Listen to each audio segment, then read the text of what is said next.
Welcome to the Living Wholehearted podcast. We are Jeff and Terra Mattson, a husband and wife team who is shrinking the integrity gap in our own lives and helping others do the same. I'm a leadership and organizational development coach, and Terra is a licensed marriage and family therapist. We believe that if you have a following, you are a leader, and how you lead matters. Whether you are leading in the home, work, or community, we are bringing you biblical, clinical, and relational wisdom to help you in every relationship that matters most to you.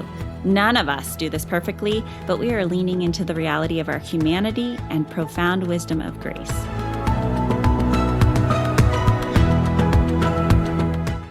Well, today we get to talk about one of our favorite topics, leadership. We're just going to talk about some of the things we know to be true about leaders, the problems they face, and the things that we're doing at Living Wholehearted to really help meet the needs of leaders.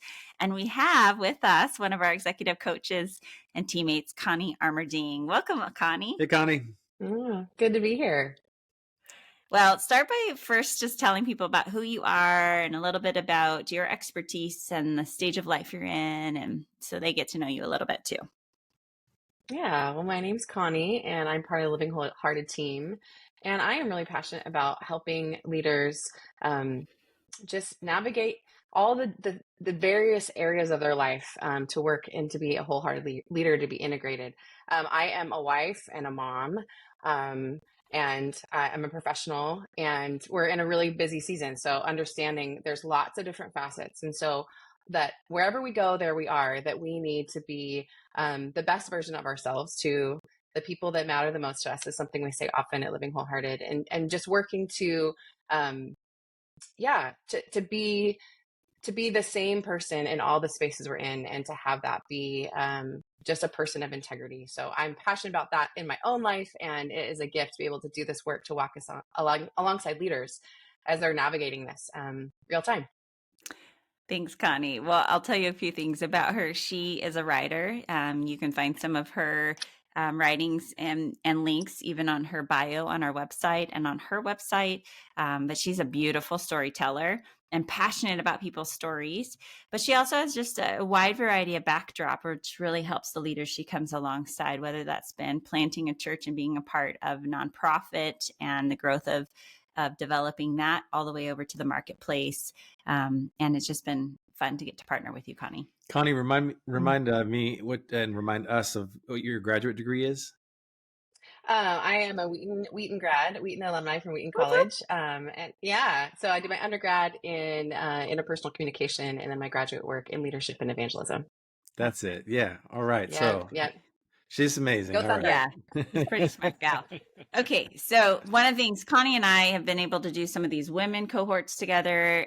We do work with men, but we really are passionate about helping women, particularly those who follow Jesus, because many of those leaders don't get the same resources that the men get. Yes. We're working towards that over the years, but we want to come in and equip women.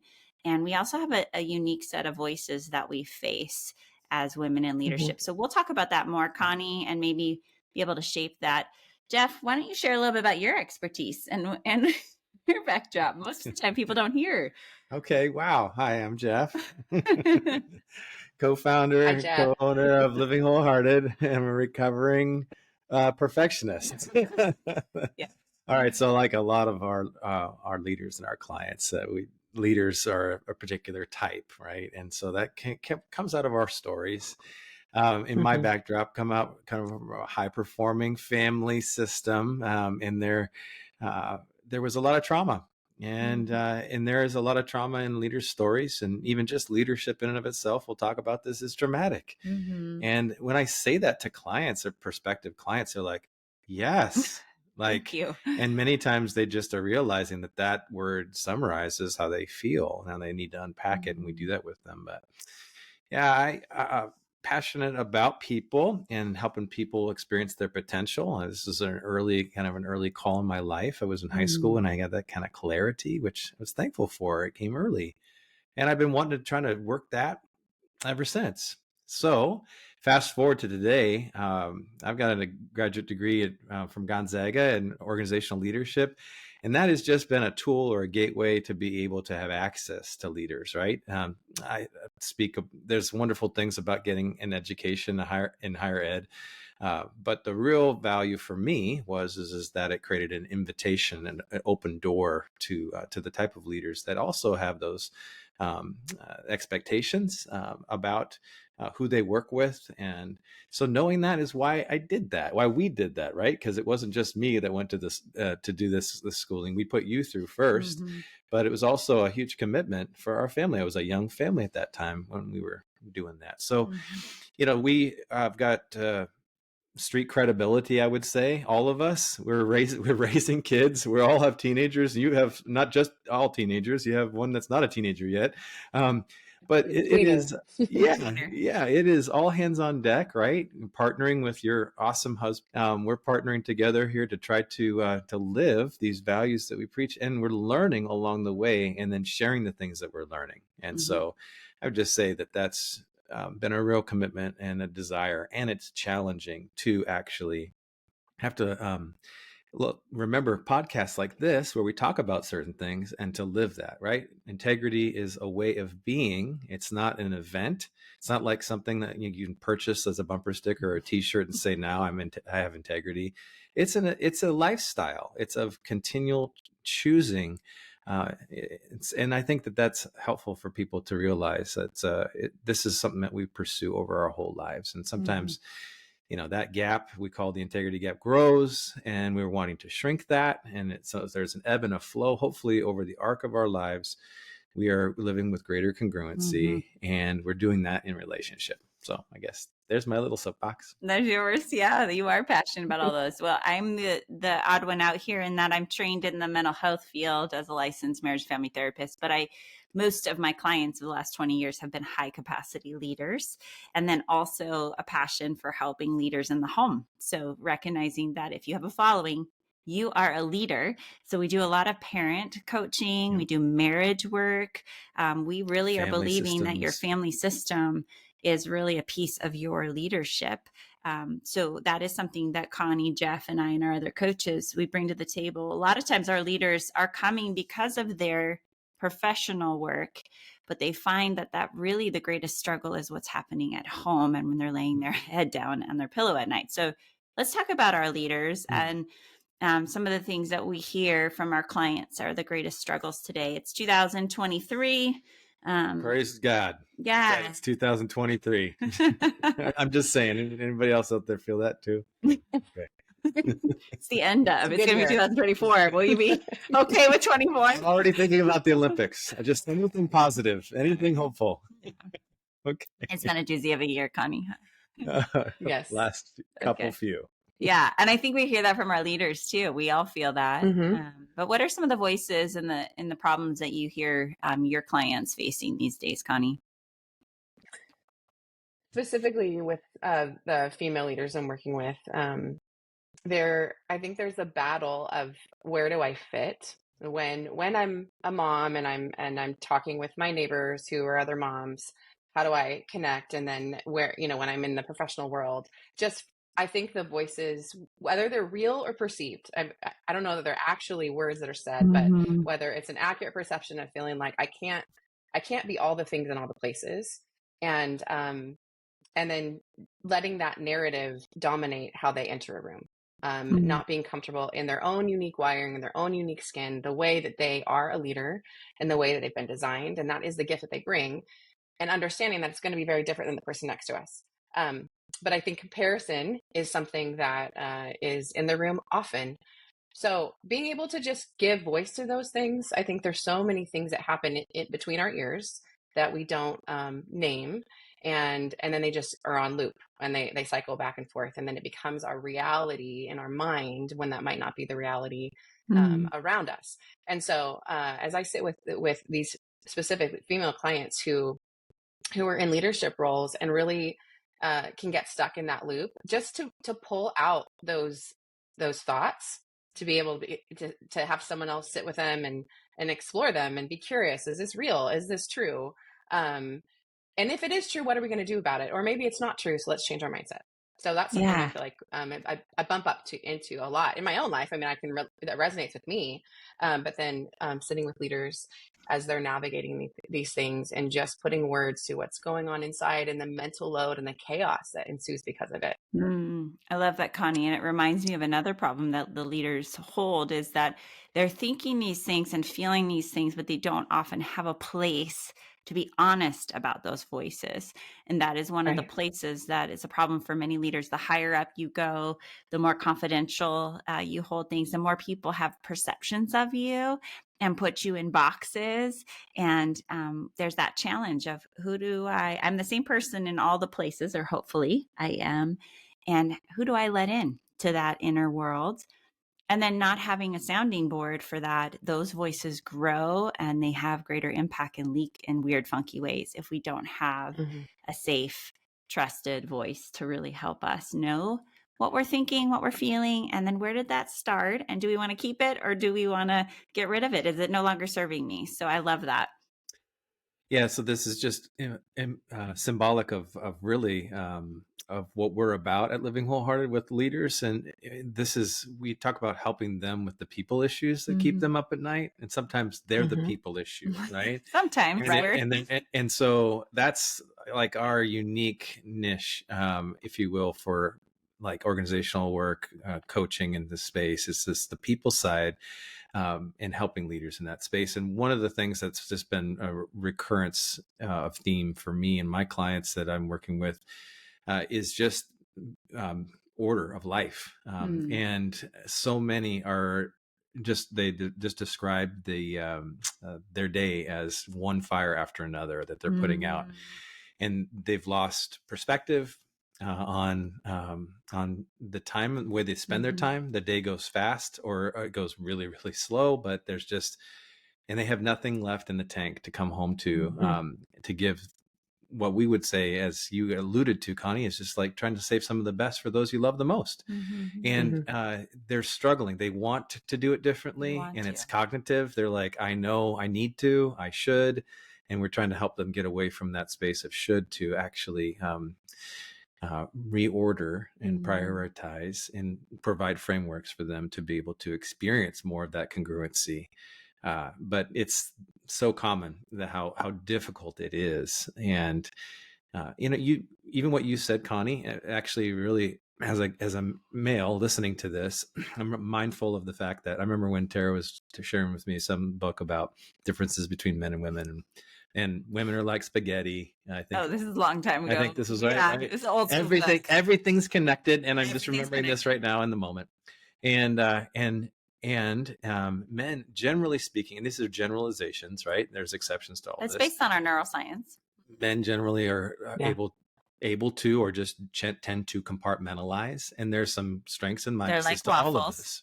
Okay, there we go. Only in Shout one. out to the author of Spaghetti and Waffles, whatever it is. I think Okay. it's Mars versus me. Yeah. But just as a guy listening to that and listening to you share about the mind space, think it I would just say, gosh, I whatever we can do. Yes, thank you for helping women not to compartmentalize, not to become like guys in this way. We want you to be who you are and to be able to uniquely show up and be more congruent. And you, in many ways, women teach men how to do this and healthier. Like I remember in grad Integrate school, more. speaking of grad school, because we asked about our grad experiences, I remember reading a book about women in the workplace who were the leaders, women in leadership. They ran organizations, and there were case studies after case studies about how they were leading these organizations that had a totally different flavor as to how corporate worked, and they were successful case studies. And it was just like, oh, this is really cool. And I've had strong women in my life, so I appreciate the fact that there's giftedness there and there's that. But the way and approach. So just as a guy, hearing what you shared, it was like, oh my gosh, yes, please, ladies, do not become more compartmentalized like your corporate male counterparts. That's not the answer. Yeah, and I think what you're Mm, alluding to is women actually are more collaborative. Yeah, So we tend 100%. to, mhm. again, that spaghetti Research piece says is, that. yeah, research is showing Yep. doesn't matter on your wiring as much as it is about the female male difference. And they see women being more collaborative in their leadership. There's a Huge strength. democracy. We want to have a little more team effort, whereas there's a more hierarchical type of leadership coming from traditional male. But I think that's shifting over time with the cultural awareness. And we are just trying to help leaders be more aware what kind of leader they are Yeah. and not have to fit any Absolutely. sort of cultural norms, but saying this is your fingerprint because of your story, because of your wiring that we use the core values index, and because of your particular call and passions, that you're the only leader out there like you. So we need to help you live in congruency with who you are in the design, and that'll create less stress, more relief, more margin, and less pull from all the expectations and voices of others. Connie, what do you think about that? Yeah, what's coming to mind is y- just as we try to figure out our unique lane as a leader. There's so many great examples out there, but we're not, like to your point, Tara, we're not them. So, or we're all unique. But when we put on someone else's um, suit, so to speak, and we try to Mm-hmm. step into a way that they've done something, even if it's been excellent, it lacks an authenticity. So it makes me think about, our right brains when someone, we can be in an interaction with someone and everything looks right and sounds right, but something doesn't feel right. And just that we can experience that with someone when they're doing something that's not Mm-hmm. fully integrated to the gift that they are. And so I think there is this understanding of to step into your own skin and to embrace that, to embrace all of the gifts that you are, that is a unique fingerprint from the person next to you. Um, and then to be excellent in that, to fulfill your potential there. Uh, because I'm so grateful for leaders who model things for us, but we're not going to do it exactly the same. We can glean and we can take some things that do fit our unique personality and our wiring and that feels authentic. But when we try to just take something and cut and paste it, even if we're working so hard, even if we're crossing every T and dotting every I and are so committed to excellence, it still doesn't work. So this process of really stepping into your own leadership style, embracing that, and knowing that is the greatest gift you can give people around you. And they feel that on every level, not Mm-hmm. just in what you're saying and how you're showing up, but just that you're telling the truth with your whole self. So good. And that is another way we are coming at the integrity piece is not trying to be what others want you to be or what you think you should be, or what the previous president was, or the previous pastor, but being able to open up and say, this is me and my call, and I'm going to do it a little different. I think none of us know what that is without the help of others. So going to Dr. Kurt Thompson and Dr. Siegel and some of the research, and even the play therapy child development research, we discover who we are by the reflection of other people in our lives. We cannot go out and travel the world all by ourselves to discover who we are. And we've all heard somebody say that I'm going to take a year off and go figure out who I am, without the connection of our community and without the connection of knowing somebody else who's giving us feedback and saying, I see this in you, and even mirroring back some of the blind spots, the things that we think we're good at or we think we're bad at, and somebody else helping us to see a little bit more clearly in the mirror. And that is part of God's design. It's part of human development. And often leaders are lonely in their venture because of two things. They're too busy, and they're also a little afraid. It's like going to the principal's office. Afraid I'm not sure what you're going to say. And, but I think we hear that most often is leaders are nervous to get into this process because they're like, I don't know what you're going to mess with. And honestly, healthy leaders always have somebody in their life who's helping them see themselves more clearly for the sake of all those that are following you. And we provide an environment for them that is safe. And grace filled. We're not attached to their livelihoods and or the people that they have to see in their workspace every day, or report to, for example. There's no strings attached essentially to their livelihood, which allows them to be able to unpack and unload, and in a highly confidential space, and we steward that trust, they get a chance to just breathe a little bit more and unpack and sort through. And that is that's the service that we provide as we walk alongside them, and to help them grow in their ability to be more of the leader that God had intended for them, and then to hopefully grow in health and wholeness in that will impact the systems that are beneath them or around them, that they oversee and that are impacted by them. And yeah, so we're one leader at a time here. We're just trying to make a dent in this, creating more healthy systems, God willing, as we get to engage them, as we hear their story and help them understand their wiring, and point them to what is healthy. Yeah, so I want us to get a little deeper into some practical stories. So I want you both to think about someone or a situation or an org where there was some awareness by your coaching and some help. But before we go there, I'm going to just offer another problem that I see often is the dual relationships, the not knowing. So the nepotism of being related to everyone, or there's a lot of relationships, especially in church and nonprofit ministries, but even in family businesses, that can get really confusing fast. I just sat with a leadership team from a local church as we were talking about how to handle some integrity gaps of a previous pastor, and so many of those dual relationships that are entangled, and they're not sure what do I say, who do I say this to, who I don't say this to, because the Thanksgiving dinner table and my Sunday morning church family is all intertwined with my job. And so it's a little trickier for ministry leaders, those in the church, than the business world. But it is something that we have a common struggle that we hear quite a bit from leaders. And how do we untangle what is healthy and what is not healthy, and where boundaries need to be put in place? So that's another problem that I'm throwing out that we hear from our leaders that we help with. We help them untangle and to get clearer along the way. Can you think of a story, Connie, of a client of yours where she has experienced some intentional growth that can give us some tangible examples? Yeah.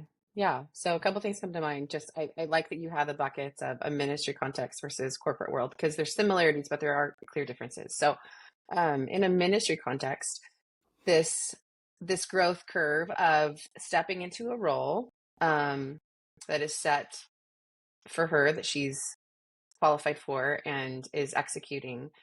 But because of all the dual relationships, um, the leadership structure and the reporting structure, it kind of got, just maybe intertwined. So the clarity to say the position is not based on who's in it. The position has a flow chart. It has really specific things. It has reports and a way of doing things, and that you don't overlay. You're able to pull apart those dual relationships of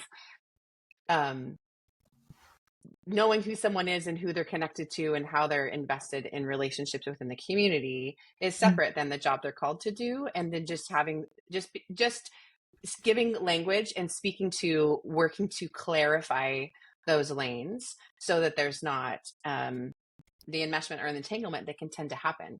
And then as a female leader, oftentimes a growth opportunity is to use your voice and to say, I'm capable of this, and I have more than enough qualifications to do this thing, and to really separate. Again, it's not about gender, or it's about the job. Am I the right person for the job? If I'm the right person for the job, then this is what this looks like. And just having there be clear distinctions on a leadership lane, and then also using your voice to communicate what is seen clearly and to step into the full authority of the position that's been given to you. Yeah, using your voice is a key piece. Finding what it is that I think, what I feel, what I need, what I want, and then actually acting on that is a huge piece, particularly for female leaders. But there are even emerging leaders, male, female, that are growing in that place, depending on their backdrop. If you grew up in an environment or have worked in an environment where your voice wasn't valued, that gets even scarier for you. So. Jeff, what about you? What's an example from your work and clients where you've seen some intentional growth from an entering problem, presenting issue, to some of the ways that you saw that growth happen? Yeah, one of my clients, I guess the one thing that comes to my mind is just that they were struggling in where there was a culture of triangulation, and they Mm. were recognizing in a subset of the organization a pattern that was emerging, and they didn't see that initially. They just came in with the presenting challenges, and it became clear that as we began to add the other voices into the equation, that's exactly what was going on. Mm. And through the process of bringing the right people into the room and hear one another, and then facilitating basically the clarity about this triangulation that was beginning to impact and spread, actually, that they were able to identify that this is there's some commitments we need to make within this small circle here to keep content here within this circle, and to not to go to other circles outside of that. And so they made a commitment to each other, and they honored that. And it actually began to that example, because it included one of the people at the top of the org chart, began to be utilized in other situations where they could begin to see Yeah. that was their, and they championed that cause going forward. So Mm-hmm. yeah, it was helpful. It was just it was a small example of just what it looks like to go from some unhealth to organizational health. And yeah, I was privileged to be able to help them to see that. Sometimes you can't really see that when you're in it, right? You need Right. somebody outside, and that's where Mm-hmm. coaching can be so helpful. It can be. Is to be able to get some of that probing and to look. So did you help facilitate that, which is something we do, or was this something where you helped that client be ready for that meeting and they facilitated? It was both, yeah. Okay. So I helped facilitate that with the clients in the small subset Yeah. circle, and then they took that into their organization. That when they would see other patterns that mirrored triangulation, and knew how to address it. I love it. I love it. So Mm. we're really helping again with the relational health, with your relationship with God, your relationship with yourself, your relationship with your family, your relationship with your most immediate teams, and then hopefully the whole system beneath you and the places that you're called to leadership are also being affected. We're trying to help move towards health and wholeness, and rather than toxic, unhealthy patterns that we just get too tired to want to deal with, or we don't know how to deal with. And so we're coming in and helping. I had one client who, again, they are at the top of their org chart. They are dealing and helping with global world issues, with poverty and orphans. And the weight of the work that they do is enormous emotionally, Mm. as well as just the amount in the midst of urgent needs. They're right there. So in the process of our leadership work, she had been realizing that in 20 something years, she had never taken a sabbatical, and that her entire Mm. organization didn't even have any sort of way to take a break and to relieve and to make sure that their staff was cared for as people, not just, employees. So we've been working together for her, practicing rhythms of rest and rhythms of finding her own humanity in the midst of this superwoman type work that she does. And it's been incredible to see the ripple effect for it Mm. with every aspect of her adult children, her marriage, her entire staff, and the honestly, the work that's going to be happening for their organization moving forward, as the board and the leadership team is seeing the fruit from her own life and making sure that the rest of their staff is going to have access to this. So we're working on policies and how to make this realistic, and what happens when you do take a break, when you're at a high level position, who takes care of that, and how we don't burn out anybody else. But there is a lot of ways that we come alongside our clients to meet their unique challenges. And one of our favorite ways is through our wholehearted leadership cohorts. Now, Connie, why do you like the cohorts? What have you seen happening through these cohorts as you've watched this process happen Mm. with an intentional wraparound of one-to-one coaching, group sessions, and our retreats?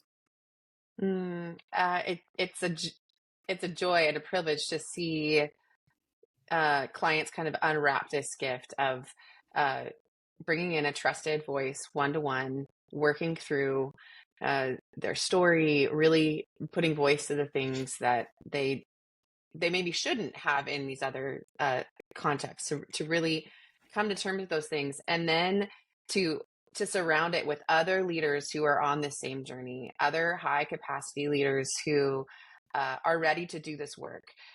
Often, as leaders step in to do this work, it's always transformational, but sometimes it's lonely because the people around you aren't growing at the same level. And so I would say this cohort is this beautiful, safe container to journey alongside the transformation that God is inviting each leader to individually, but then to do it collectively, and that they get to learn from other people. They get to see that they're not alone. They get to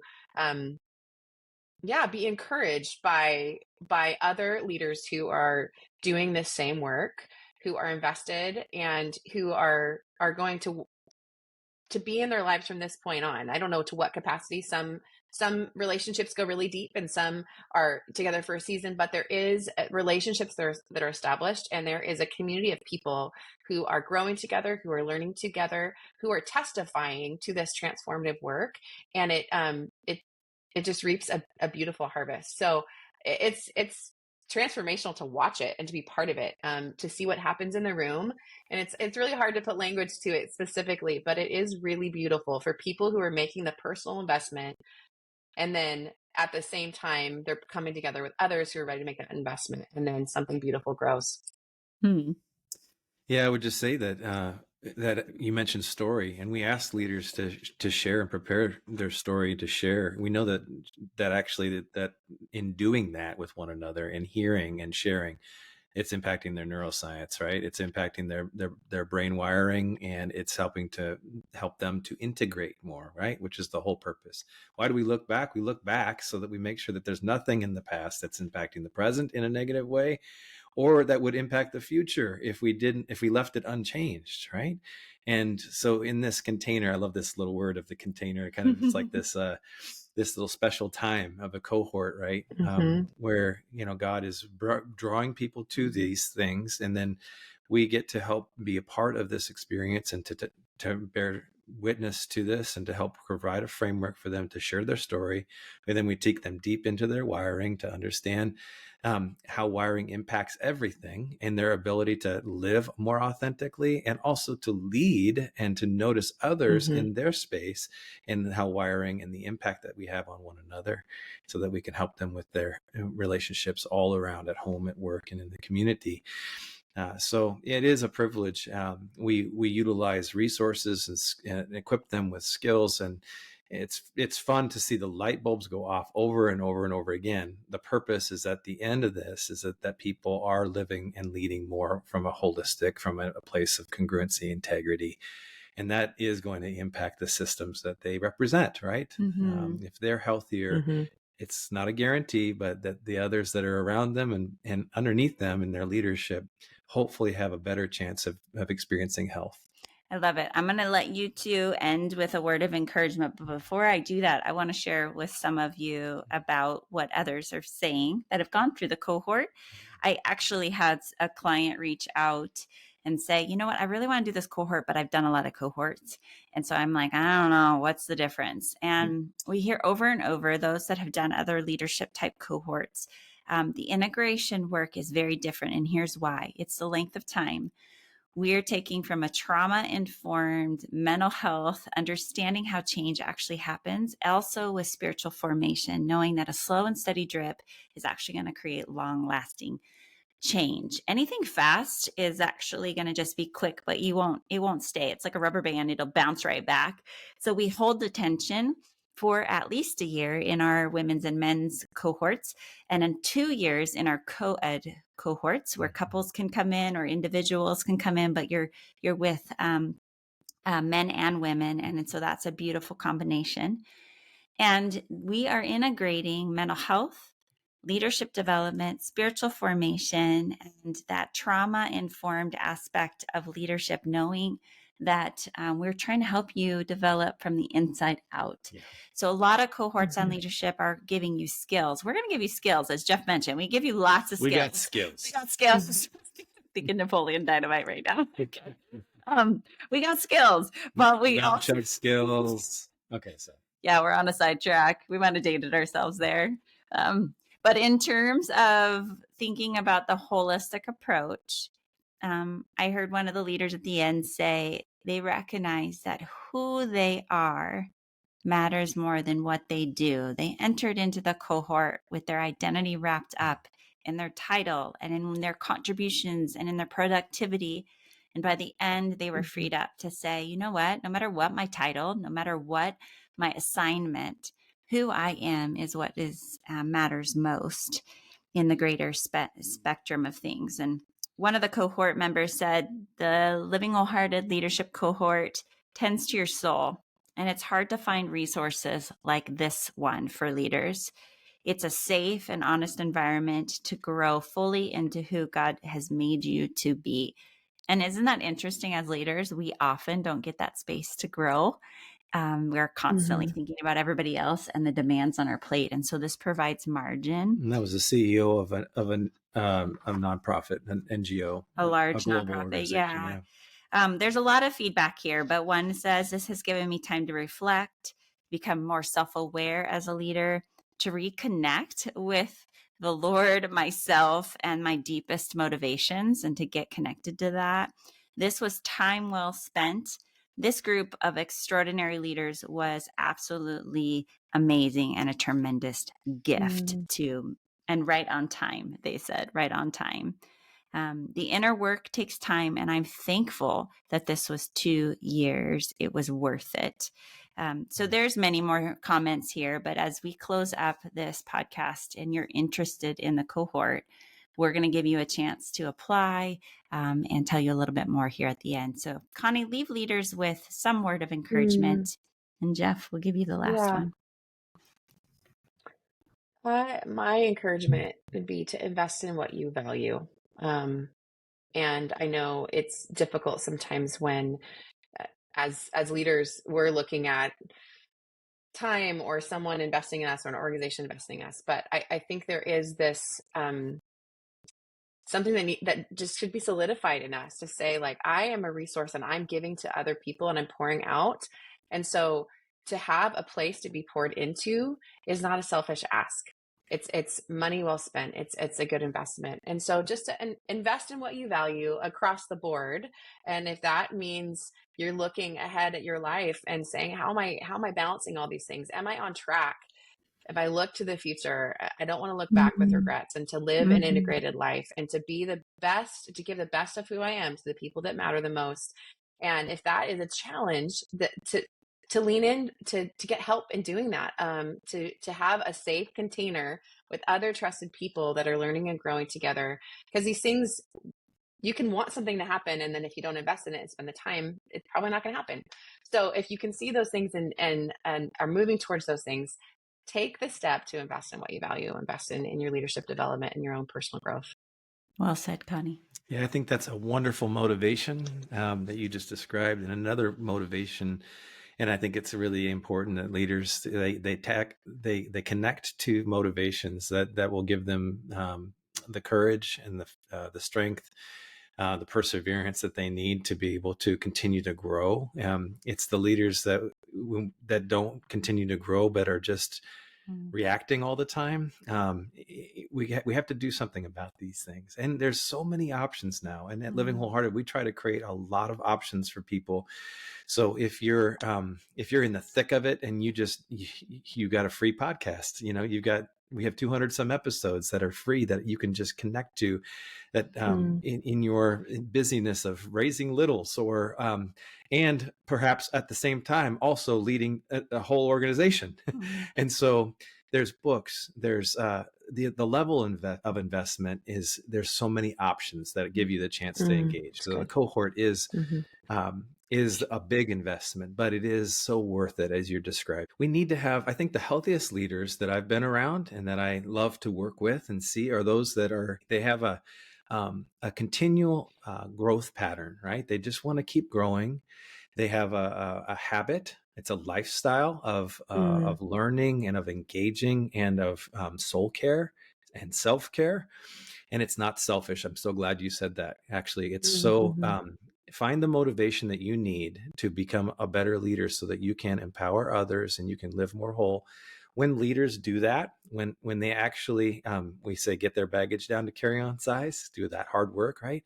They are more free to actually help others rather than using others to get needs met in Mm, unhealthy ways. So it's totally a beautiful motivation to grow so that you can serve actually and help others and empower others.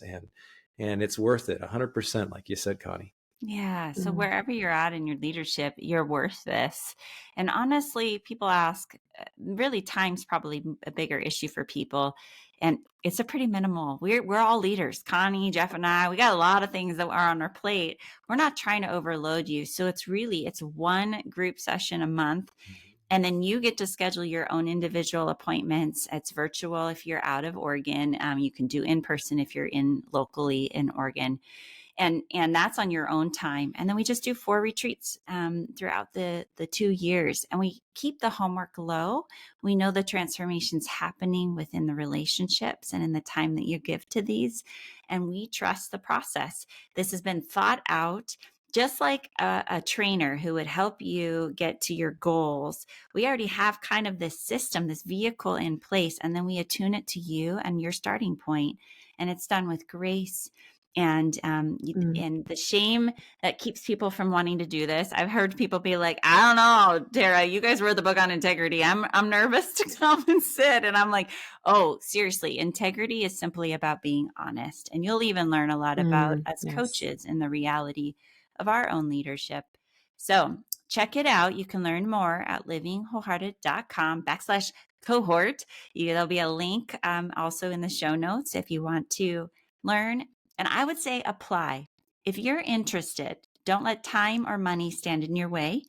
Just apply and let's see if you'd be a good fit for this next cohort. We do only take 10 to 12 in each cohort, so we do have to sometimes recommend another cohort or another season for you. But don't let time or money stand in your way. Apply and let's see what happens. We're so excited for what's ahead and what these cohorts are doing. You can also start with individual coaching, and you can reach out to Connie, you can reach out to Jeff, you can reach out to me. We've got other coaches that are available, podcast, or you can pick up our book, Shrinking the Integrity Gap, and start there. But until next time, be the leader that you would follow. Well, did you know that we're not just podcasters? One of the best ways to connect with Tara and I and our whole team at Living Wholehearted is our website, livingwholehearted.com. There you're going to find the books that we've written, our e-courses, executive coaching, organizational development, and professional counseling services.